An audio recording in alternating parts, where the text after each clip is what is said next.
tentang zina dan pergaulan bebas. Oke, jadi kali ini kita akan membahas mengenai bahaya pergaulan bebas dan perzinahan menurut Al-Quran surah Al-Isra ayat 32 dan surah An-Nur ayat 2.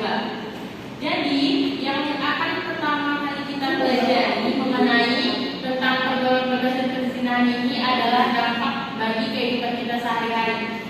Karena yang pertama, dampak dari pergaulan bebas ini dalam kehidupan kita sehari-hari merupakan cerminan diri kita. Apakah diri kita ini akan dinilai baik dalam lingkungan kita ataupun tidak. Karena jika kita terlalu bebas dalam bergaul, maka lingkungan kita akan menjudge diri kita bahwa diri kita ini tidak menjadi sosok yang baik dalam kehidupan bermasyarakatnya. Kemudian saya akan membagi akan membagikan materi kepada kalian. Jadi setiap siswa akan mendapatkan satu bahan materi. Kemudian kalian saya tugaskan untuk membuat peta konsep dan membuat peta konsep mengenai pergaulan bebas dan perzinahan. Tapi sebelum itu saya akan memberikan penjelasan tentang pergaulan bebas dan perzinahan ini. Nah, jadi pergaulan bebas dapat diartikan sebagai jalinan pertemanan dalam kehidupan bermasyarakat yang bersifat lepas atau tidak terikat. Contohnya seperti berdua-duaan dengan laki-laki yang bukan mahram ataupun dengan disebut sebagai pacaran. Jadi ciri-ciri pergaulan bebas itu ada 3. Yang pertama itu memiliki rasa ingin tahu yang berlebih pada hal-hal yang bersifat negatif. Contohnya itu narkoba. Kemudian melakukan pemborosan uang untuk membeli barang yang kurang penting. Itu sering terjadi di kalangan remaja karena mereka merasa bahwa mereka membutuhkan barang itu, tetapi ketika dia sudah membelinya, barang itu tidak digunakan dan akan menjadi sia-sia, hal yang sia-sia. Dan contoh ciri-ciri selanjutnya itu menggunakan obat-obatan terlarang seperti narkoba untuk memenuhi keinginannya untuk memakai narkoba, sehingga dia memakai obat-obat terlarang, padahal obat-obatan itu dapat merusak dirinya sendiri. Kemudian yang pengertian zina itu adalah terjadinya sebuah hubungan yang bukan suami istri, di mana zina itu dapat mengakibatkan penyesalan bagi yang orang yang melakukannya. Contohnya itu yaitu zina muhsan, yaitu zina yang dilakukan oleh orang yang pernah menikah, baik itu masih dalam status perkawinan atau sudah menjadi duda atau janda. Kemudian zina ghairu muhsan, yaitu zina yang dilakukan oleh orang yang masih lajang atau belum menikah. Kemudian yang terakhir, jenis lain dari perbuatan zina itu mungkin yang sering kita lakukan atau yang sering terjadi pada diri kita. Contohnya itu zina majazi atau secara majaz zina yang berhubungan dengan zina hati, zina mata, zina tangan ataupun zina mulut dan lain sebagainya. Kemudian hukuman bagi pezina ada dua hukuman. Yang pertama didera atau dipukul sebanyak 100 kali atau dicambuk ya bagi pezina ghairu muhsan, dan ditambah dengan mengasingkan atau membuang pelakunya ke tempat yang jauh dari mereka. Hal ini berdasarkan Quran surah An-Nur ayat 2. Dan yang kedua itu dirajam sampai mati bagi pezina muhsan. Pezina muhsan ini seperti yang sudah saya bilang tadi, yaitu orang yang berzina tanpa yaitu dengan ikatan pernikahan atau orang yang sudah menjadi janda atau duda. Hukuman rajam yang dilakukan dengan cara pelaku dimasukkan ke dalam tanah hingga dada atau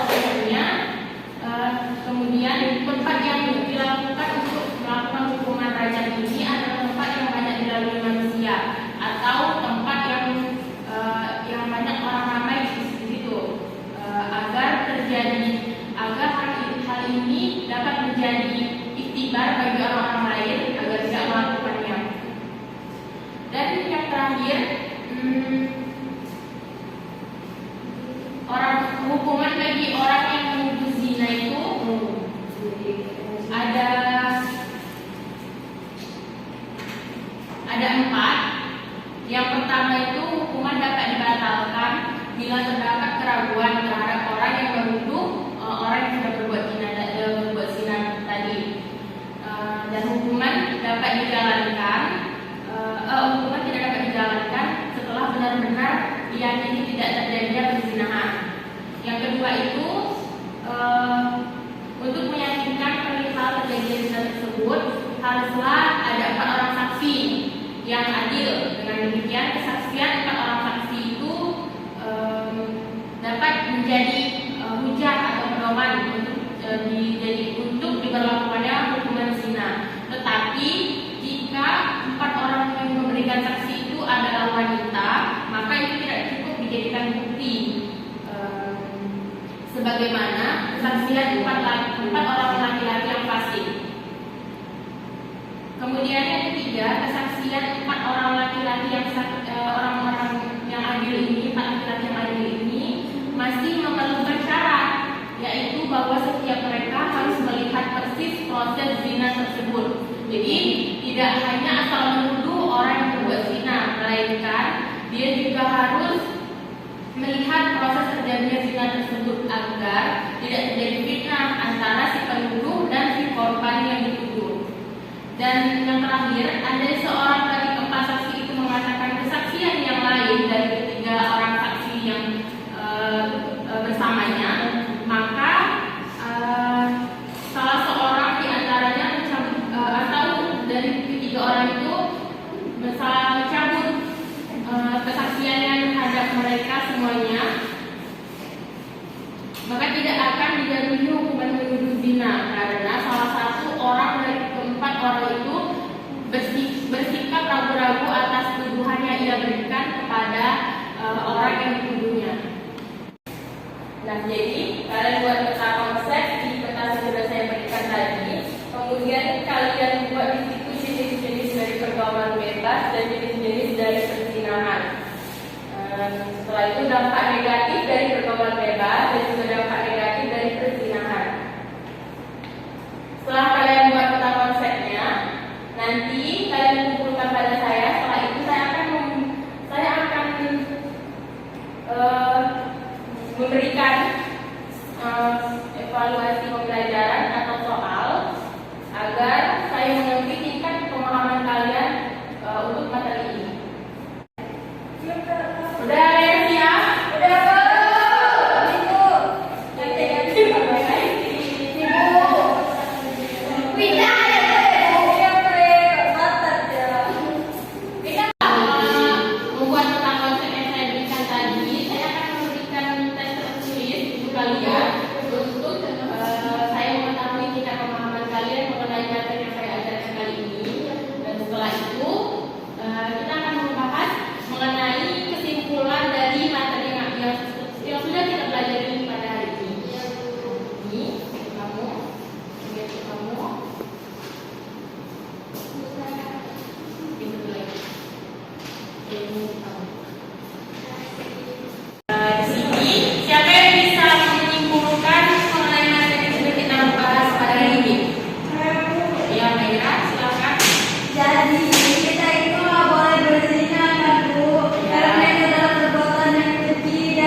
untuk pertemuan kali ini, apakah masih ada yang kurang jelas mengenai pergaulan bebas dan perzinahan ini? Kalau ada, silakan ditanyakan. Nah, Bu ingin bertanya, silakan kita ini. Bu, kalau di dalam zina itu kan perbuatannya katanya dosa zina itu nggak bisa diampuni.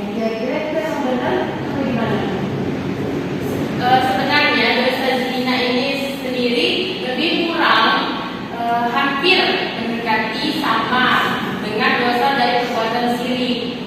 Tetapi perbuatan zina ini masih Allah ampuni jika kita sudah bertobat dengan sungguh-sungguh, kita berhenti menjauhi dari pergaulan bebas dan perzinahan, dan kita lebih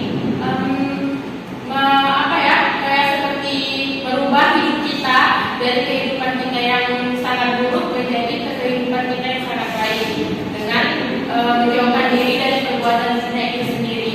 Dan insya Allah dengan berbuat baik kita setelah kita bertaubat, maka Allah akan mengampuni dosa-dosa kita. Allahu a'lam bishawab. Nah, setelah ini kita akan setelah pertemuan kali ini kalian jangan